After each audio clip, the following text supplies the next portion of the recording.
Welcome, everyone. It is a pleasure to have you here today for the Adolescent Idiopathic Scoliosis Patient Education webinar presented by the Scoliosis Research Society and the Society on Scoliosis, Orthopedic, and Rehabilitation Treatment. This collaborative effort is a pleasure to be a part of. The Scoliosis Research Society is considered to be one of the premier organizations in the world.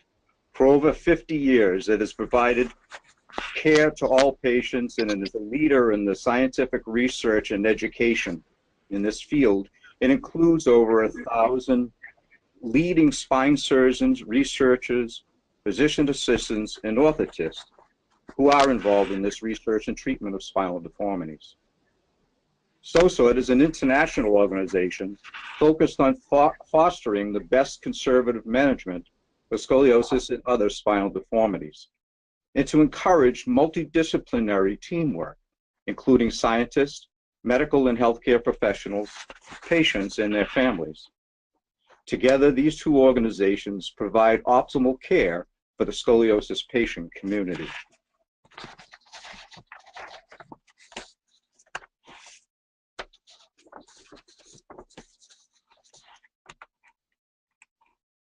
As you perhaps have seen, I'd like to go over the topics for today and introduce our presenters.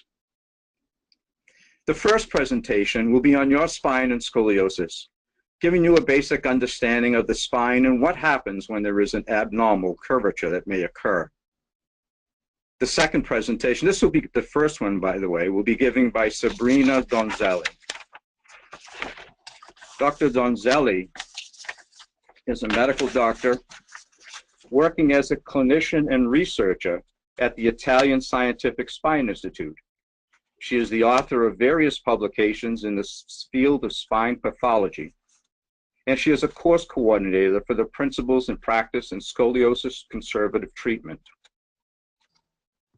She has won many awards in her field, and she is the associate editor for the BMC Journal. Our second presentation will be What Can I Expect? What happens if, in fact, you do have scoliosis? What does it mean? This will be presented by Dr. Theodoros Grivas. Dr. Theodoros Grivas is a medical doctor and a PhD in orthopedic and spinal surgery who graduated from the medical school at Aristotle University of Thessalonica in Central Macedonia, Greece. He is currently the director of the Traumatology and Orthopedic Department at Sanio General Hospital of Piraeus in Greece and the president of the Hellenic Spine Society. He is the chief editor of the Scoliosis and Spinal Disorders Journal and the associate editor of the Spine Deformity Journal, and he is a member of the editorial board or reader for many books and articles in peer-reviewed journals. Our third presentation will be What Can or Should I Do for My Child? And this will be presented by Dr. Stefano Negrini. Dr. Negrini is a professor and medical doctor and professor in physical and rehabilitation medicine at the University of Perugia in Italy. He is the scientific director of Vado Research Hospital for the Foundation Don Noci in Milan and scientific director of ISICO in Milan. He has published more than 250 papers in the peer-reviewed journals and 30 books in Italy, and has been the keynote lecturer at many meetings throughout the world. Our fourth and last presentation will be on what if the curve progression continues. Dr. Tomasz Kotwicki will take a look at the various options that we have in today's world for perhaps a surgical option if you have a continued curve progression. Dr. Kotwicki is also a doctor and a PhD. He's an orthopedic spine surgeon, professor of orthopedics, the head of spine disorders and pediatric orthopedics at the University of Medical Sciences in Poznan, Poland. He is a member and officer of many spine scientific societies, and he is the deputy editor of Scoliosis and Spine Disorders, and he has published 90 papers in the peer-reviewed journals.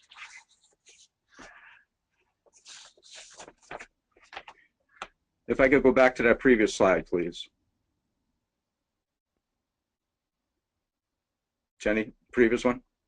Thank you. I would also say that today, two co-moderators for today for this session for you will be Dr. Masood Shafafi from the UK, Nottingham University Hospital, and myself, I'm Joe O'Brien from the National Scoliosis Foundation. And I would like to say that on behalf of all the patient community, we are incredibly grateful for these presenters today and for these two societies who are providing optimal care to this community. Here are the disclosures for the presenters. And now I'd like to turn it over to Dr. Donzelli. So, hello everyone. Thank you, Joe, for the presentation. So I am here to introduce the anatomy of the spine and what it means to have abnormal curvatures. First of all, next, perfect. The spine is a quite complex part of the body. We talk about the vertebral column, and it has the function to protect the spinal cord and to support the head and neck. It's done by 26 bone, 24 are vertebrae, and then we have the sacrum and the coccyx. Next. In the frontal plane, in healthy subjects, the column is straight, while in the lateral projection, we have different curvatures. The cervical curvatures, which is called cervical lordosis. Then we have the thoracic kyphosis and the lumbar lordosis, and finally the sacral curve. Next. Then each part is made by a different number of vertebrae, and each vertebra in the different part of the column has a different morphology. So we have the neck, which is done by 7 cervical vertebrae. Then the upper back, which is the thoracic part, made by 12 thoracic vertebrae. Each one articulates with the ribs and then with the rib cage. And then we have the lower back, made by 5 lumbar vertebrae. Then we have the column, which is articulated with the pelvis through the sacrum and the coccyx.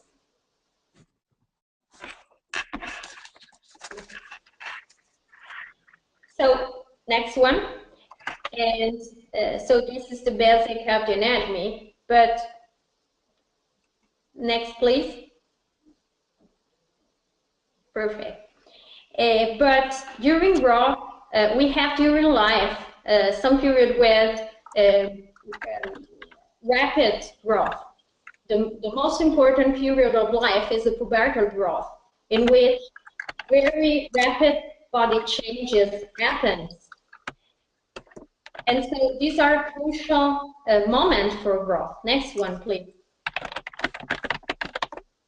Growth is normally asymmetric, and sometimes it generates discord. I think that it's normal to see that our sons and daughters change their body shapes, and in some cases they change also movement during this rapid period of growth. This is quite typical in adolescents, but it can happen also in younger child, for example, between 6 and 8 years of age, because it's another period in which the growth is a little bit more quick than in other period of life. So this makes some changes. Next one.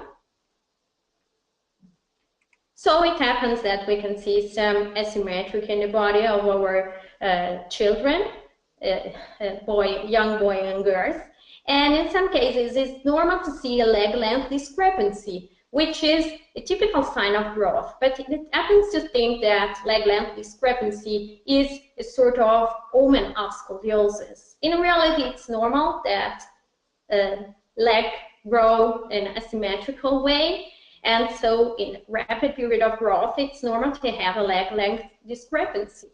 Next one. And also asymmetries in the trunk sometimes are related only to growth, while in other cases are related to spine deformities, which is coming out and progressing. So how to distinguish these kind of things? First of all, we have to look at the body of children and boys when they are growing, but not worry too much about the symmetries. Why? Next one. Because the anatomy of scoliosis includes the three-dimensionality of the deformity. Scoliosis is a three-dimensional deformity. Next one. Which change something in the frontal plane of the spine. So we can see a curvature in the frontal plane, which generate symmetries of the shoulders, of the scapulae, and of the waist. Next one. But also we have deformities in the lateral view of the spine. We have, as I told you before, we have lumbar lordosis, a thoracic kyphosis. When there is a deformity of the spine, the curvature, the typical curvature in the lateral view of the spine changes. So we may have a loss of thoracic kyphosis, for example, or an increasing in the thoracic kyphosis or a kyphosis in the thoracolumbar part of the spine. Next one. And then the third dimension of scoliosis is the transverse plane, which is characterized by a vertebral rotation. Next one. So when there is a vertebral rotation, what happens is that there are some deformities in the trunk. For example, when we have a rotation in the thoracic vertebra, then we have some ribs deformities. Next one. And so the most important instrument we have to understand if we are evaluating a symmetry only related to growth or a true deformity of the spine is the measurement of the rib hump by asking to the subjects we are evaluating to bend forward. We can measure with this prominence with an instrument, which is the scolometer, and it's possible to measure it, and then the expert in the field is able to suggest what to do next and to decide if the prominence measured is a true omen of scoliosis or not, because in some cases when we have a leg length discrepancy, it's only related to that and not to a true deformity. So the expert is able to distinguish these two possibilities and then advise the patient on what to do next. Next one. And generally, what to do next is if it's necessary or not to perform an X-ray, and this is a decision made by an expert specialist in the field. X-ray can be useful to evaluate the deformity, but also to monitor scoliosis during time and to monitor the effect of treatment. Next one.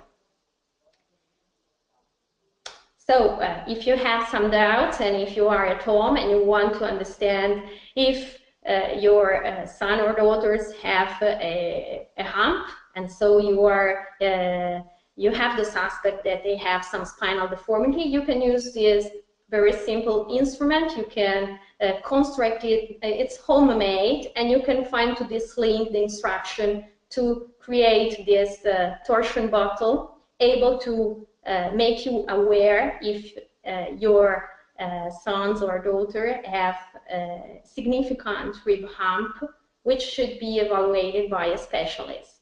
And I thank you for the attention.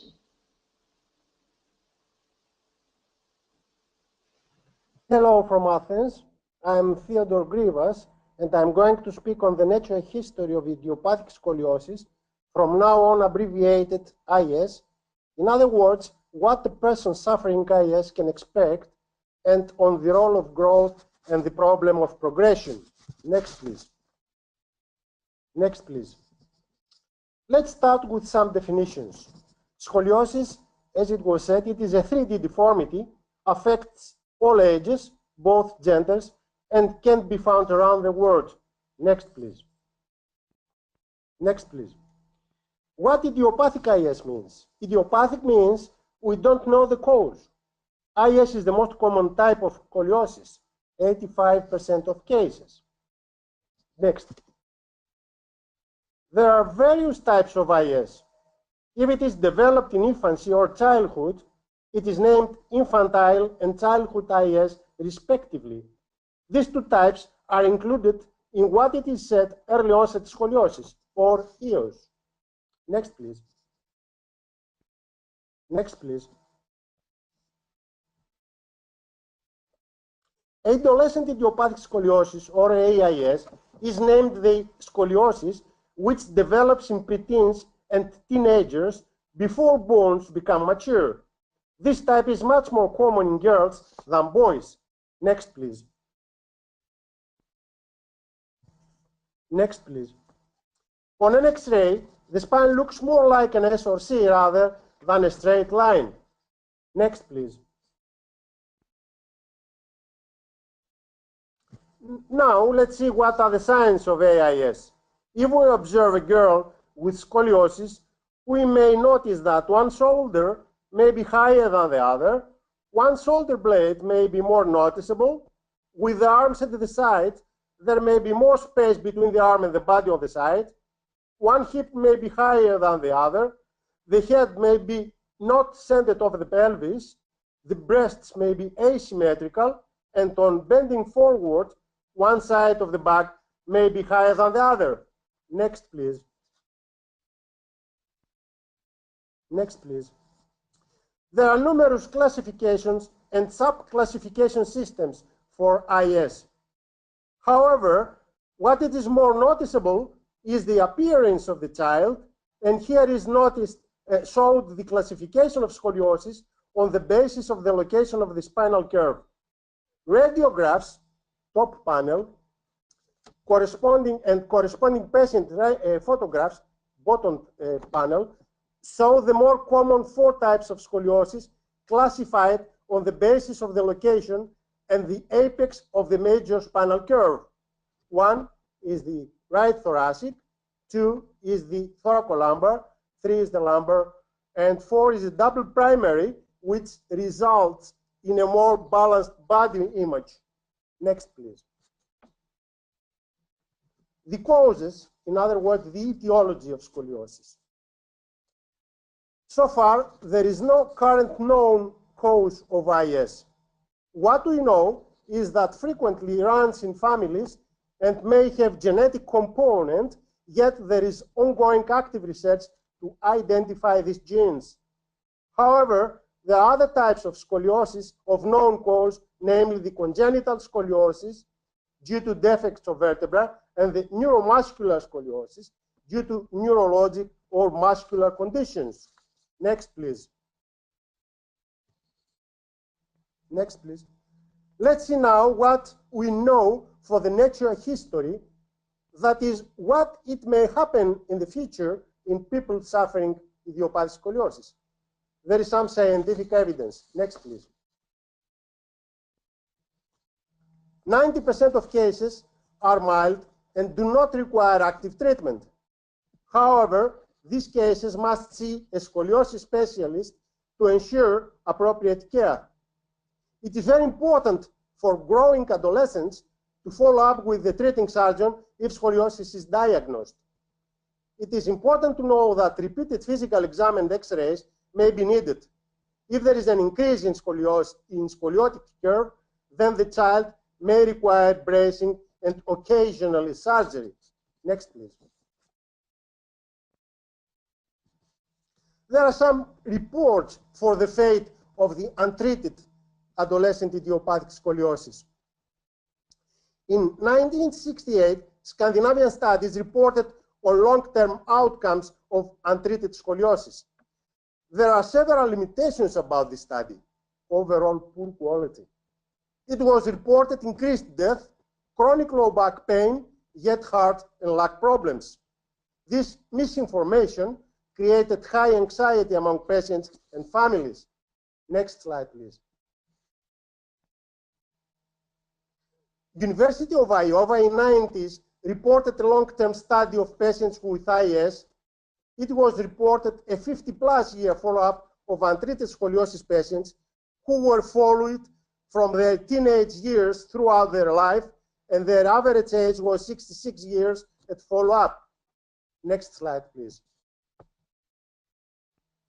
It was shown that AIS patients with no severe thoracic curves generally do not face an increased mortality risk compared with people without scoliosis.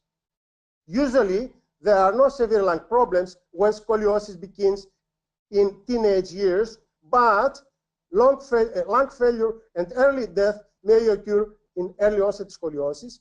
If the curve is more than 50 degrees, clinically there is decreased pulmonary function, and if curve is more than 80 degrees in the thoracic spine, there is much higher shortness of breath. Next, please. Also, from the long-term follow-up data in untreated AIS, it was shown that curves less than 30 degrees at skeletal maturity in general did not progress much. Curves 50 to 75 degrees in the thoracic spine progressed the most, and double curves, thoracic and lumbar, are balanced with age and maintain alignment. Next, please. As far as the back pain in untreated AIS, it was shown that there may be more chronic back pain, more severe acute back pain lasting longer, but for these patients, scoliosis did not affect job or household activities, and there is no higher level of functional disability. However, they reported higher level of cosmetic concern. Also, 32% reported some life limitations for purchasing clothes, self-consciousness, and also they have decreased physical activity. Next slide, please. As far as the quality of life, in the untreated AIS, it was shown that these persons function well as adults, are employed, and as far as the marriage and childbearing concerns, in the largely untreated IOVA series, the IS did not appear to be detrimental to becoming married or childbearing. The curve progression in untreated patients does not appear to be influenced by pregnancy, and in general, these people are active as older adults.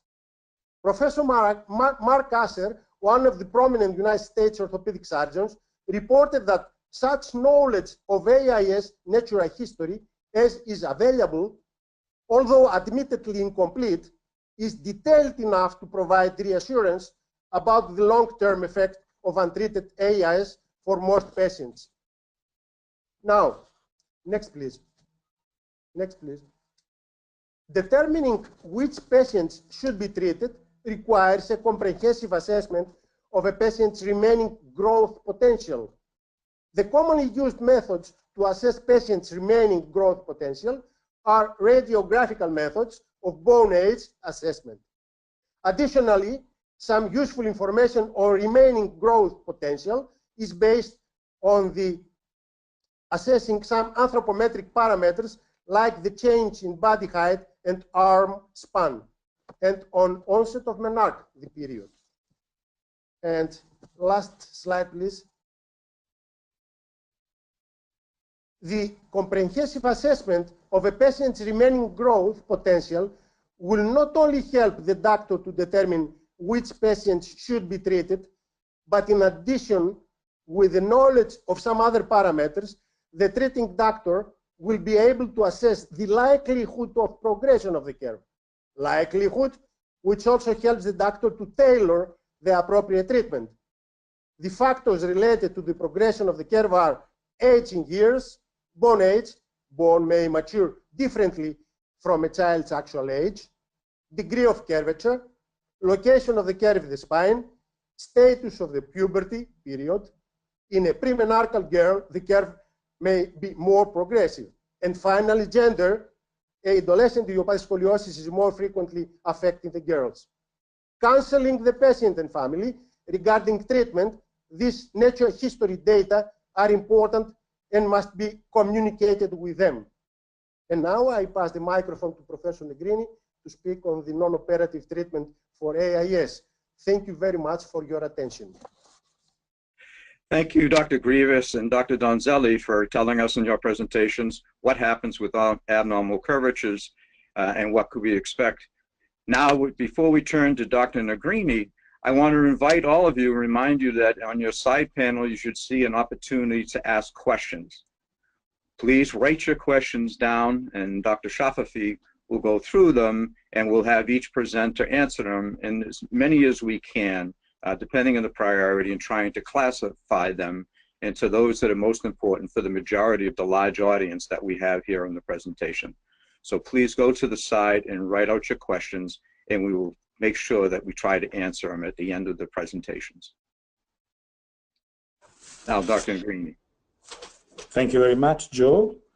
And my topic is quite complicated, and I will try to make it as simple as possible to make people understand what they can expect and what they could try to do for their child. Next, please. As wonderfully has been presented by Dr. Grivas,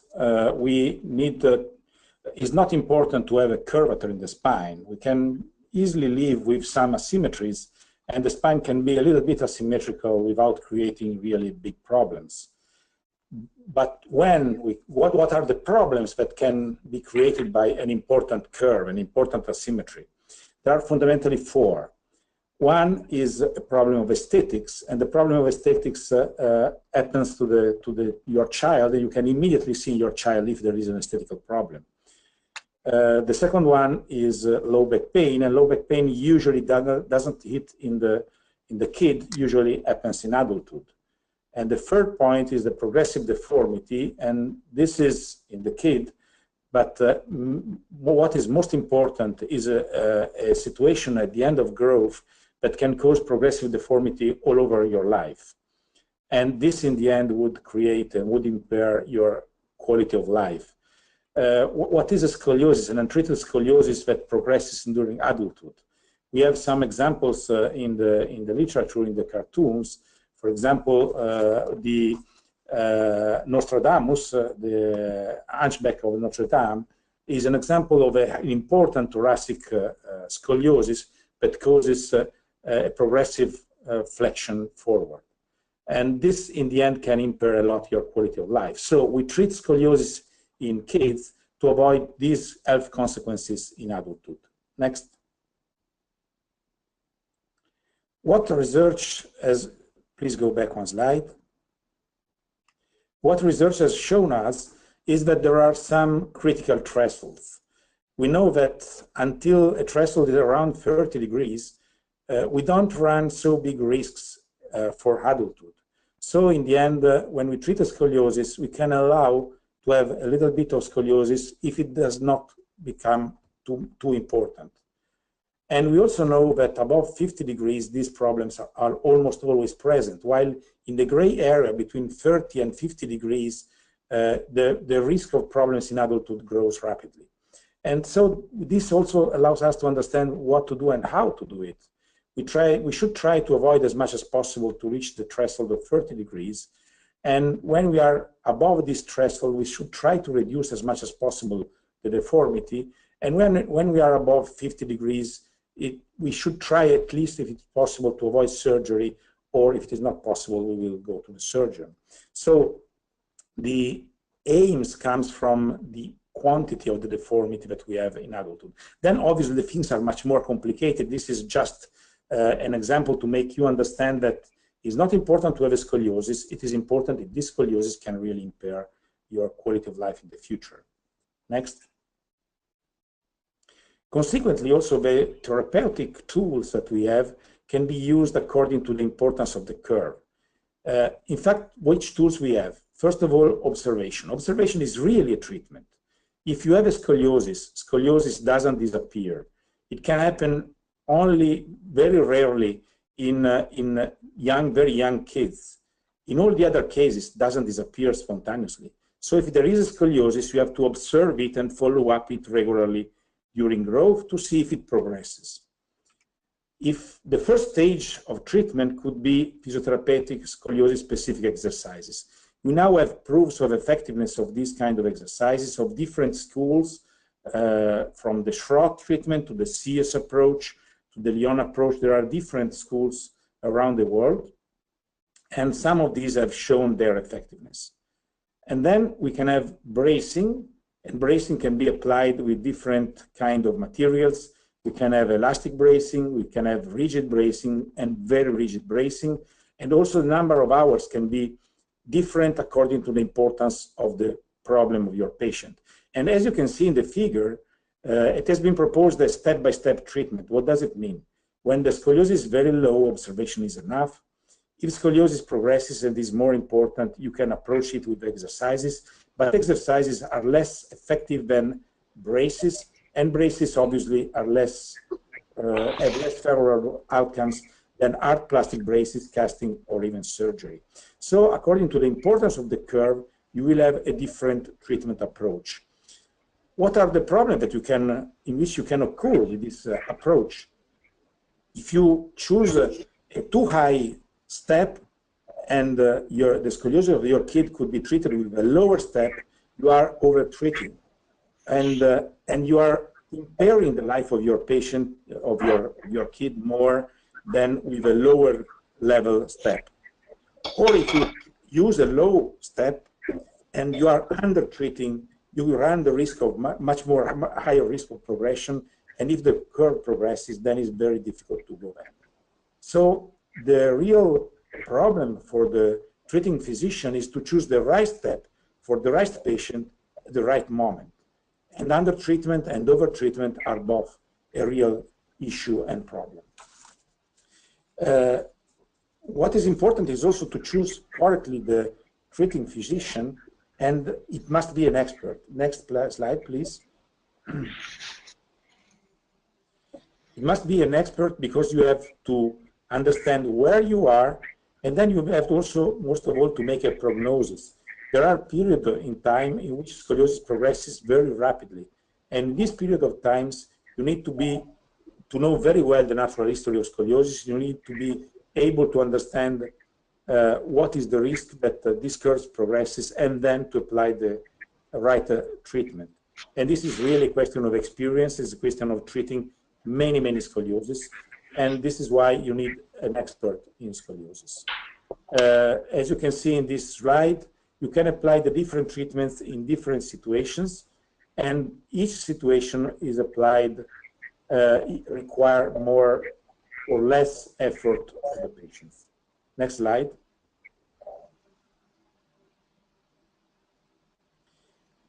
What is also known quite well internationally is that it is not important the type of brace. You will find many different types of brace. We know that some braces are much more difficult to be used. And for example, nowadays, braces that arrive to the neck have been almost abandoned. They are used in very rare cases because of the impact that they have psychologically. But what is important is the expertise in bracing on the part of the doctor and the orthotist. It is also known that it is important to allow the patient to perform the treatment. And a complete, committed treating team is a key to success. So you need a very expert doctor, a very expert orthotist, and you need a good physiotherapist that help the patient follow the treatment. The same is true for exercises. It's very important to apply exercises that have shown their effectiveness. There are so many kinds of exercises that are proposed around the world, and most of them are really ineffective on scoliosis. Some of them are even damaging and causing progression of scoliosis. What has shown to be important is to apply the so-called self-correction. Patients must learn how to correct themselves, and then they have to learn how to stabilize this kind of correction. Exercises will never be as effective as a brace. In the brace, you are correcting and kept in the correction for hours every day. With exercise, you just learn how to self-correct yourself. And it's a way to teach your brain how to counteract better the curve. But exercises cannot be as effective as a brace that is worn hours and hours every day. But again, expertise. Expertise is, again, the key to success. So the final message is find a good doctor, find a good team, find a good orthotist, a good physiotherapist according to the need. It's mandatory to have the good proposal by the good and expert doctor to fight correctly your the deformity of your kid. Thank you.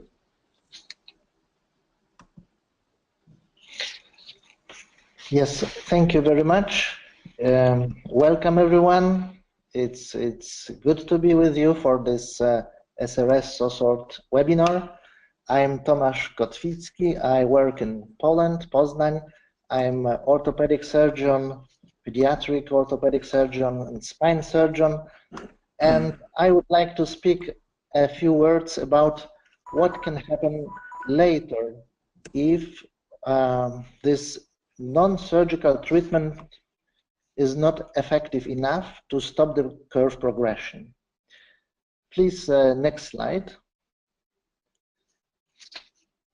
So what are the reasons to make surgery for scoliosis? So it can be done for curve progression, so increase of the cop angle despite the treatment. It can happen.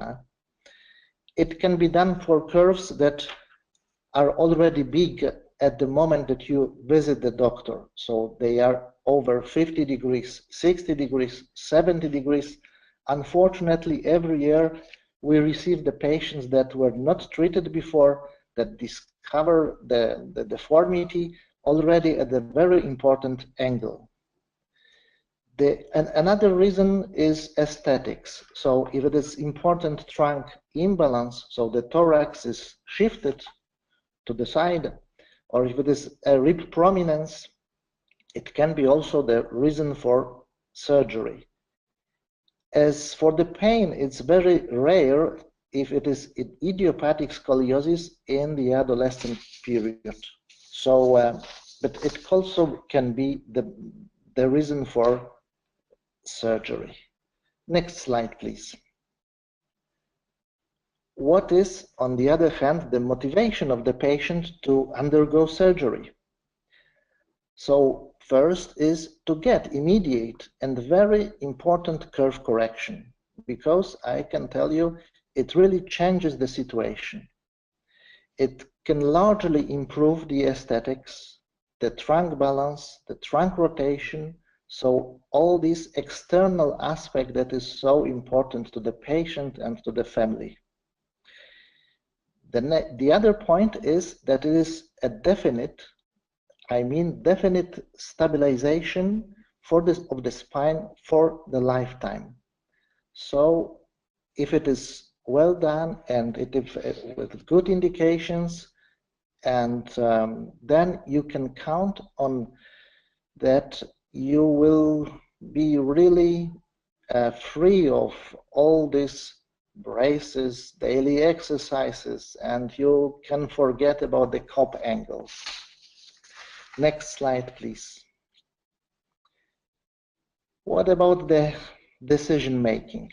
I think it is important to say that it is a scheduled operation, planned. So there is no direct risk, life risk, health risk. I mean that it is the operation that should be well prepared, and you have time to ask, you have time to discuss within the families or with other doctors. You can check, you can go for a second opinion, and you can think it over. But when you make your decision to undergo surgery, then in my opinion the best is to simply trust your doctor and to follow what he is saying. Next slide, please. What about the timing? Already, if the curve increases, for example, over 40 degrees, I think it's already time to alert the patient and the family that we are approaching the surgical values, especially if there is still important growth ahead. That means that it is increased risk of further progression of scoliosis. So it's important already, especially if the child is treated with brace and exercises, to detect the point that you can say, attention, it seems like progressive curves, it seems like a failure of non-surgical treatment, and to speak about it with the family.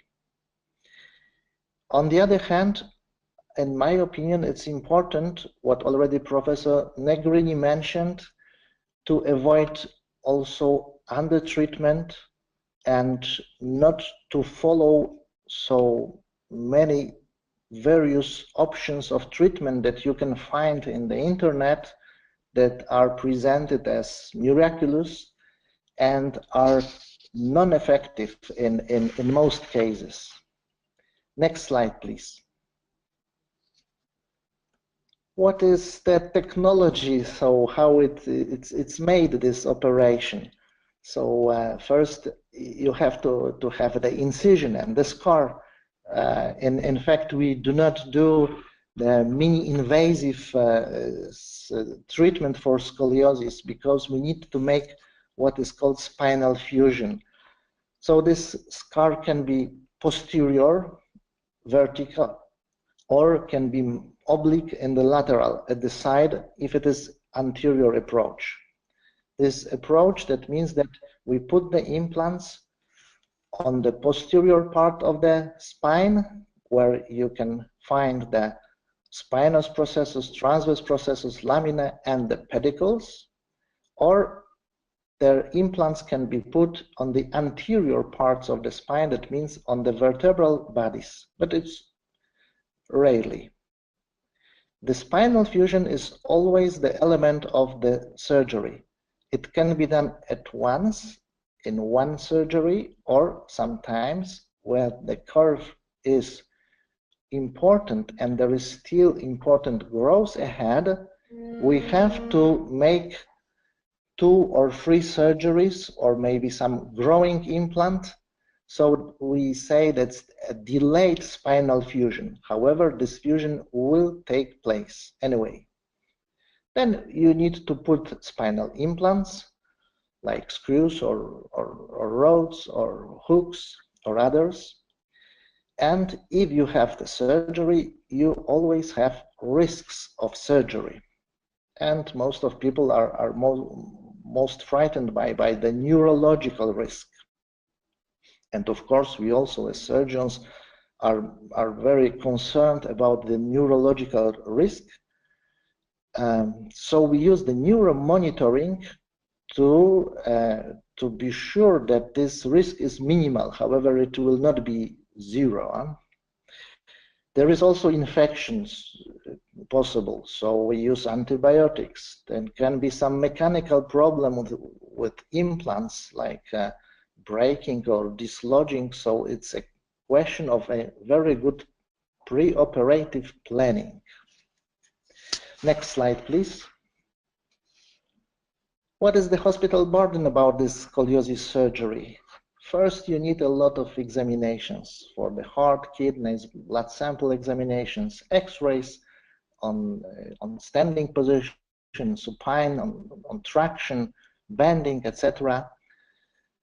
And also you can make autotransfusion to avoid the blood that is from the donators, so it's a homologic blood, and to have only your own blood transfused.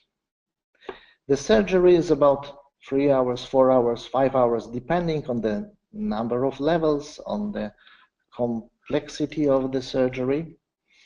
And it's usually 1 day in the intensive care unit with a good pain control. And I can say that I think it's not so painful because these systems that are used for correction are very stable, and so there is no additional movements of this vertebrae. It's well stabilized, so the pain is really well controlled. We start early exercises and the patient is sitting or standing at the second or third post-operative day. And the stay at the hospital is about 1 week after surgery. Next slide, please. So what later? I think that going back to school is about 1 month after surgery, depending on the recovery. Swimming, bike, it's allowed about a few weeks after surgery, after the first visit, usually 4 to 6 weeks after surgery. And the sport that can be progressively performed, we start with non-contact sports after 6 months about, and then contact sports after 9 or 1 year. So 1 year is the period that we consider that is necessary to obtain a solid spinal fusion. And then the patient is allowed to practice nearly all kinds of sports. Next slide, please. So this is our aim, that the patient could really forget about scoliosis. Thank you very much.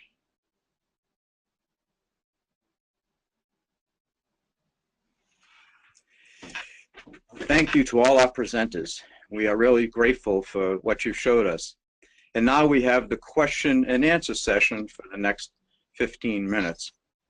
Please, when you're writing your questions, we ask that two things to consider. First of all, it is not appropriate to answer any specific questions, clinical questions or surgical questions for your individual case.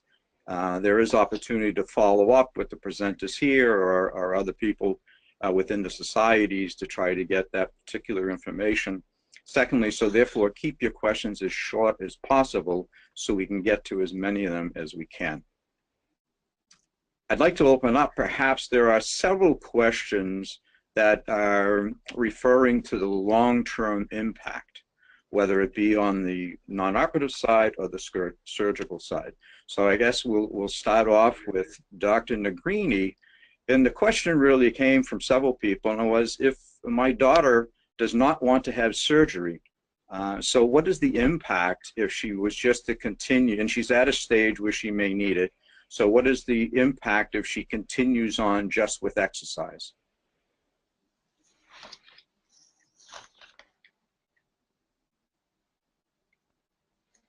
We can't hear you. Sorry, can you hear me now? Yes. This requires really to be a very careful answer, because each individual patient has different histories. And the point is that the indication is surgical. It's highly probable that the curve will progress in adulthood, and at one point surgery will be required by the big impairment of the quality of life. Would exercises be able to stop these curves? We don't have data on that, and probably not. We have data on the fact that they can reduce the rate of progression, so they can delay surgery more in adulthood, but we don't know if they will really be able to avoid surgery. And would brace helps? They can help during growth, but not afterward, as much as we know, even if there are preliminary studies that show something could be done. The point is that surgery is not really mandatory. So if you know that probably your curve will progress anyhow and will create at one point quality of life problems, you can decide to wait and see what happens. But the more you wait, the more will be the risk of surgery, because in adulthood you have more risks, and more difficult will be the surgical approach. So it's really a question that should be checked on a case-by-case basis. Thank you. And now to Dr. Grivas, we have Gloria and several others who have really asked the same type of question, and that is, what is the long-term impact of scoliosis surgery, and what can one expect if a child has surgery in their later years? And as a follow-up question to that, what are your thoughts regarding tethering? Let's answer the first question. the long-term outcomes of surgical treatment are regularly now reported in our meetings, the spinal meetings, and we have reports highlighting that one of the major complications in the long term is the adjacent level disease, and also sometimes, you know, problems from the instrumentation the doctors used.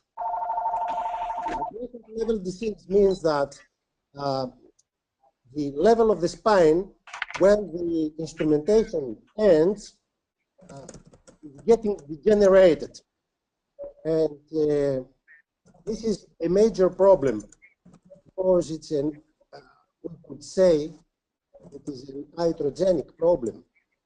However, there are now a lot of reports trying to sort out this problem. And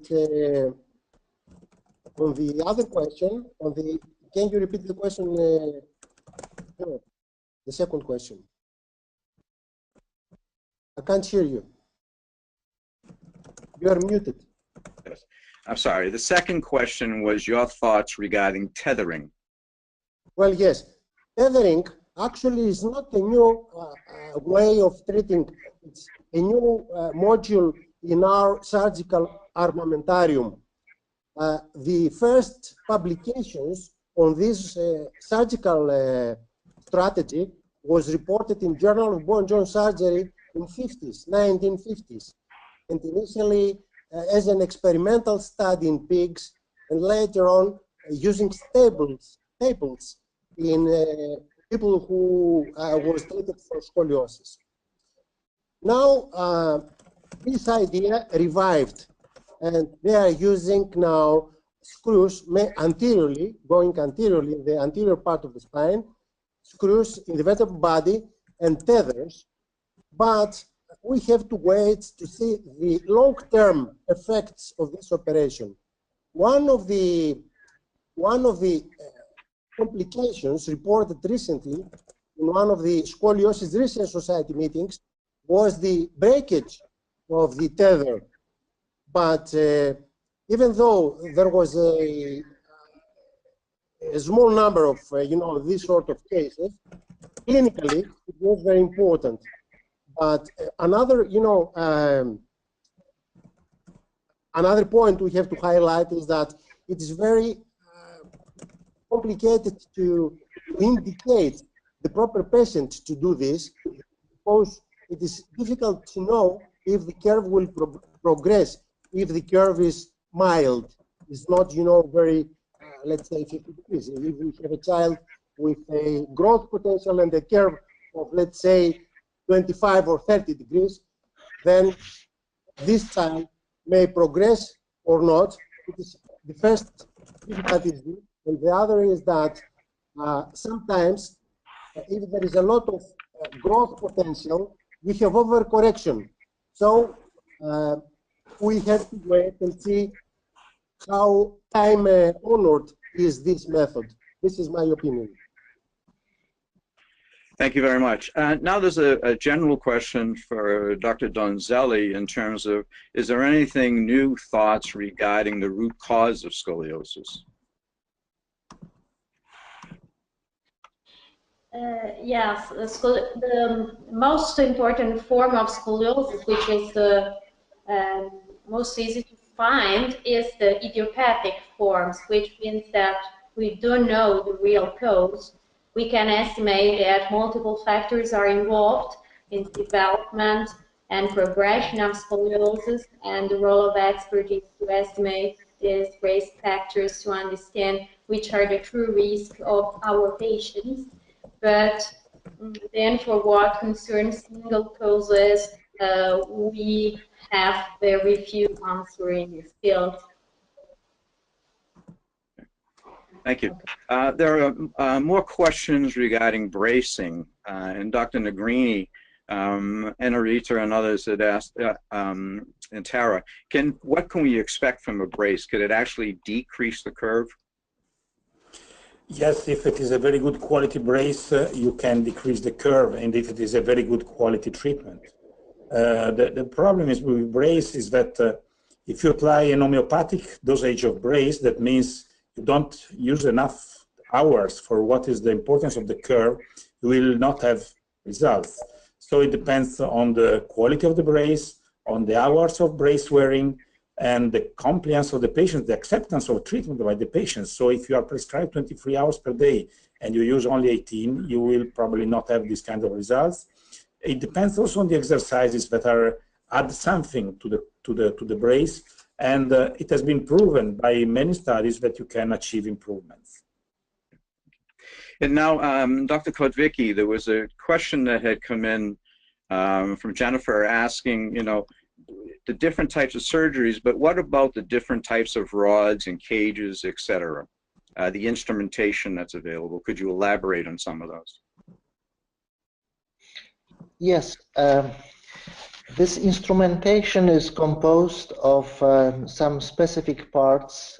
There are two rods that are put along the spine, and these rods are fixed to the spine, or the spine is fixed to the rods, with some kind of anchors like screws or hooks or wires or others. So there are continuous development of these devices, and now I think that we are provided with a very good high quality of these implants. They can be made with titanium, or in the past with stainless steel, but nowadays mainly titanium or cobalt chrome, and they are biocompatible. They can be well put into the human body, so there is no special problems with these implants. They can stay for life, and it's very rare that we put these implants out. For example, in a very slim persons that these implants can be sometimes palpable, but in a general rule, these implants are left in the body, and there is no special problem related to this. Thank you. And Dr. Negrini, there are several questions regarding the issue of scoliosis-specific exercises, and you had mentioned in your presentation that there were several, and they wanted to ask if you could elaborate on those. And a follow-up question with that, is there any indication, again, if you could just give a little bit more thought about when it may be harmful actually for the child to have the exercise? We have two groups of exercises that have shown the best effectiveness through randomized controlled trials that are the best quality studies. They are the CS exercises that have shown effectiveness at the end of growth, and the short exercises that have shown effectiveness in a short period of time. That means at 1 year of treatment. Then there are other schools like FITH, Dobomed, and Lyon School that have shown the effectiveness with lower quality of studies. That means that they have effectiveness, but not proven as well as the other schools. So these are the schools actually known internationally. What about the progression? We have seen a lot of cases of progression of exercises, of scoliosis with bad quality exercises. And this is probably one of the reasons why many surgeons say that exercises are not useful or even harmful. Because if you apply a bad type of exercise, you can really make the scoliosis progress. Which is the bad type of exercises? Generally speaking, but this is very technical, is something that increases the mobility of the spine without allowing a good stability. We need to increase the stability more than the mobility. And this is very technical. It's very difficult to explain. You need an expert physiotherapist who's following the expert schools recognized internationally. In following up with that, we had several questions for Dr. Donzelli, and this will have to be our last question. But all of the questions can be answered and followed up with, and the presenters will be glad to take their particular questions and respond to you via email. But Dr. Donzelli, the question became, you had mentioned in your presentation about them needing to go see an expert. So they wanted to know what type of expert should they go see? So the meaning of expert is related to the number of patients evaluated by the specialist you are asking an opinion. So expertise is strongly related to the number of scoliosis patients evaluated and being treated every day. Because, you know, it seems that scoliosis is a pathology for most of the people, but in reality it's quite a rare disease. And so to be able to manage and to be able to differentiate between postural problem and the true deformity, we need real expertise. So the number of patients evaluated and treated is the rule we need to define it. Thank you very much. And I would add that, as you can see today, the experts who are members of the Scoliosis Research Society and the Society on Scoliosis, Orthopedic, and Rehabilitation Treatment are a good place to begin with to see, because we know that those members are with their peers and they're going through required education and certification, etc. So it doesn't mean they're necessarily the best doctor, but it does mean that they're very serious about their commitment to this condition and to you as a patient. With that, I think we have to close. Our hour is up. Thank you very much for participating.